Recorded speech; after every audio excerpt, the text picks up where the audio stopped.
Doctor Lohia ने कहा था, एक सच्चा समाजवादी वह जो संपत्ति और संतति से दूर रहे। आदर्श के रूप में उन्होंने भारत के लिए कहा था कि राम, कृष्ण और शंकर,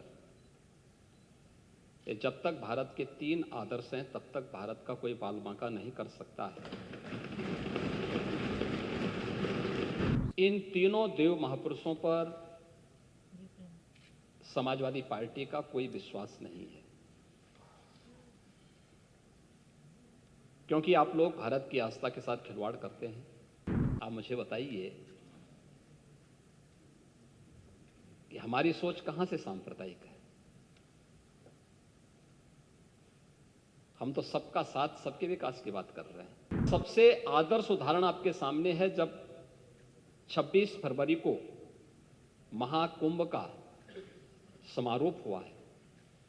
45 दिन के इस आयोजन ने भारत के विरासत और विकास की एक अनुपम छाप न केवल भारत में बल्कि दुनिया के सामने भारत की छोड़ी है। न जाति का भेद था, न क्षेत्र का भेद था, न मत और मजहब का भेद था। 100 से अधिक देशों के लोग आए, बड़े श्रद्धाभाव के साथ आए। 26 फरवरी को संभल में 56 वर्षों के बाद शिव मंदिर में जलाभिषेक का कार्यक्रम भी हो रहा था। 68 तीर्थों में से 54 तीर्थों को ढूंढना, ये तो हमारी विरासत का हिस्सा है और हमने तो वही किया है।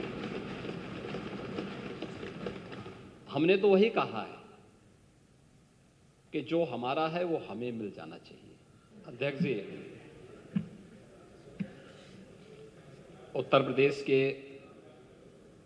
2025-26 के सामान्य बजट पर चर्चा में भाग लेने के लिए आपने मुझे अवसर दिया है। मैं सबसे पहले तो आपका हृदय से धन्यवाद देता हूं। नेता प्रतिपक्ष समेत उन सभी माननीय सदस्यों का जिन्होंने इस पूरी चर्चा में भाग लिया है, एक बड़ी संख्या है। अब तक 93 सदस्यों ने, जिसमें 59 सदस्य सत्ता पक्ष के हैं या सहयोगी दलों के हैं और नेता प्रतिपक्ष समेत विपक्ष के 34 माननीय सदस्यों ने इस पूरी चर्चा में भाग लिया है। उन सबको भी मैं हृदय से धन्यवाद देता हूं। मुझे अच्छा लगा कि नेता प्रतिपक्ष ने आज अपनी बात को बड़े दार्शनिक अंदाज से डॉक्टर राम मनोहर लोहिया के एक अनुयायी के रूप में अपनी बात को रखने का प्रयास किया है। लेकिन वे स्वयं उसका आचरण कर पाते हैं कि नहीं कर पाते, ये उनको स्वयं भी देखना चाहिए। यद्यपि मैं उनको सुझाव नहीं दे सकता, क्योंकि उम्र में वो मुझसे काफी बड़े हैं और वैसे भी आज की समाजवादी पार्टी डॉक्टर लोहिया का नाम तो लेती है, लेकिन डॉक्टर लोहिया के मूल्यों और आदर्शों से बहुत दूर जा चुकी है। दोनों मुद्दों पर, आचरण के मुद्दों पर भी और आदर्श के मुद्दों पर भी। आपका आचरण, जो डॉक्टर लोहिया ने कहा था, एक सच्चा समाजवादी वह जो संपत्ति और संतति से दूर रहे, वो तो आपकी पार्टी के आचरण से देख सकते हैं। और आदर्श के रूप में उन्होंने भारत के लिए कहा था कि राम, कृष्ण और शंकर, ये जब तक भारत के 3 आदर्श हैं तब तक भारत का कोई बालबांका नहीं कर सकता है। भारत की एकात्मता के आधार इन 3 देव महापुरुषों को जब तक भारत की जनता आदर्श के रूप में मानेगी तब तक भारत भारत बना रहेगा। और इन तीनों देव महापुरुषों पर समाजवादी पार्टी का कोई विश्वास नहीं है, क्योंकि आप लोग भारत की आस्था के साथ खिलवाड़ करते हैं। आपने कहा कि हमारी सोच सांप्रदायिक है। आप मुझे बताइए कि हमारी सोच कहां से सांप्रदायिक है? हम तो सबका साथ, सबके विकास की बात कर रहे हैं।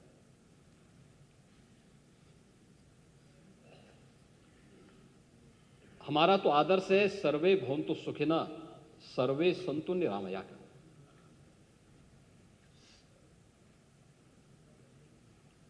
और उसका सबसे आदर्श उदाहरण आपके सामने है जब 26 फरवरी को महाकुंभ का समारोह हुआ है। 45 दिन के इस आयोजन ने भारत के विरासत और विकास की एक अनुपम छाप न केवल भारत में बल्कि दुनिया के सामने भारत की छोड़ी है। क्या उसमें कोई भेदभाव किसी के साथ हुआ?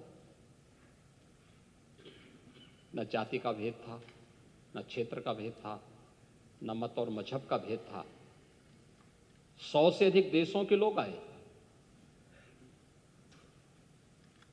बड़े श्रद्धाभाव के साथ आए। जिसने भी विकास और विरासत की इस अनुपम छटा के साथ सहभागी बना, वो अभिभूत होकर के गया।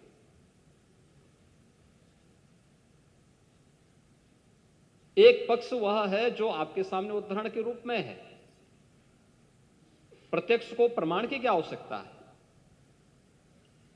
लेकिन दूसरा पक्ष वह भी था जब 26 फरवरी को संभल में 56 वर्षों के बाद शिव मंदिर में जलाभिषेक का कार्यक्रम भी हो रहा था।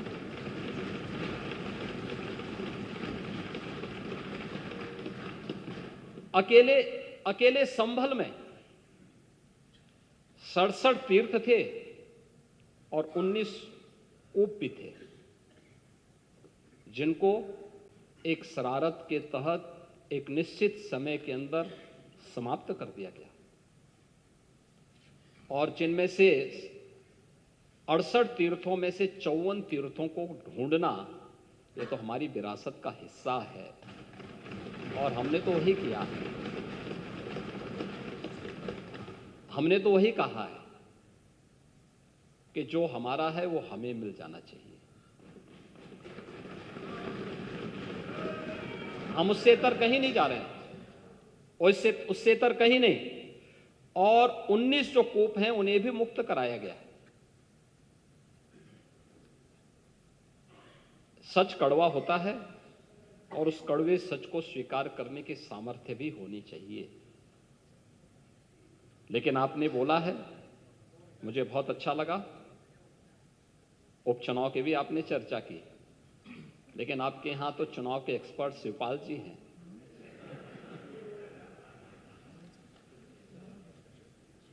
और चच्चू से ज्यादा चुनाव कैसे जीते जाते हैं इसको कौन जान सकता है? ये तो हम लोगों ने भी देखा है, बहुत नजदीक से महसूस किया है। और इसीलिए अच्छा ही है, परोपदेश कुशल बहुते रहे, इसी को कहते हैं। ये दूसरों को उपदेश देते हैं आप लोग, लेकिन स्वयं उसको आचरण में उतारे होते तो संभवतः इतनी करारी हार नहीं होती और 2027 में भी इतनी करारी हार नहीं होने वाली।